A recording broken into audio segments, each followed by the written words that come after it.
Executive dysfunction is by far and away the worst part of ADHD. It will have you frozen, it will have you stuck to the couch, and you will literally feel like you can't get up, and you won't be able to get up because you told yourself that you can't get up, but you're stuck there, you're frozen. The whole time, your to-do list keeps getting bigger and bigger and bigger and longer. More time elapses, and we start to freak out. And we just get into this state where we're overwhelmed. And then the voices in our head, the negative voices, start to get louder. What normally happens after that is the depression. The depressive episode comes and you're sitting there in a messy house with a desk full of papers and things that you have to sort through. And you have told yourself that you can't do it, and you're just there. And it's the worst part about ADHD. This will lead to depression, it'll lead to isolation, it'll lead to self-defeating thoughts. And the way to overcome this is by eliminating the shame.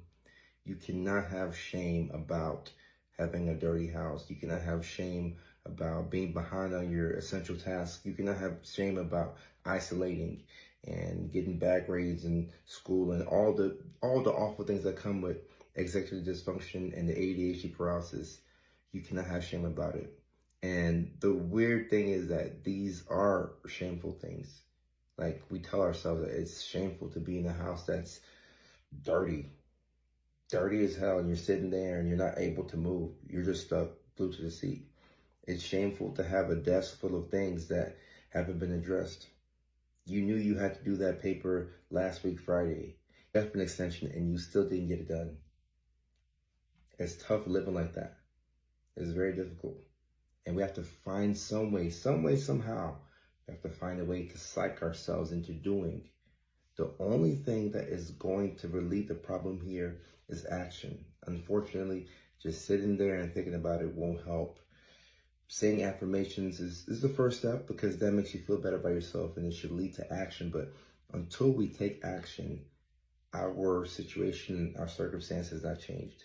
So it's going to be the action that relieves the anxiety that's attached to the ADHD paralysis. So how do we take action? That's the $1,000,000 question. How do we take action? You can use stimulants, which, in my opinion, I would say are pretty helpful when it comes to this. But sometimes you can take your meds and then you focus on the wrong thing. You're supposed to be getting caught up with your homework, but now you're in a deep dive on YouTube researching penguins in Australia or wherever. I don't think they have penguins in Australia, but you get the point. It's hard to take action, even with medications. So the affirmations are helpful. But I think one thing that we underestimate are the small wins. You have to count up the small wins. Anything that's super small that gets you closer to action is still a win. If you have a dirty house and all you were able to do was just come home and make your bed, cool. We got some momentum. We're doing good. We're going to get there. If there's that one phone call that you've been avoiding and you finally make that phone call and it took you 3 minutes and you put it off for 3 months, give yourself credit.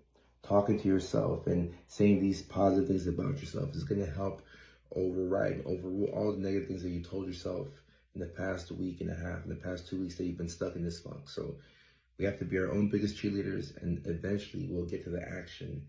And it's the action that's going to make us feel better. So be kind to yourself, take it step by step, and count the small wins. That's how you get out of the jail.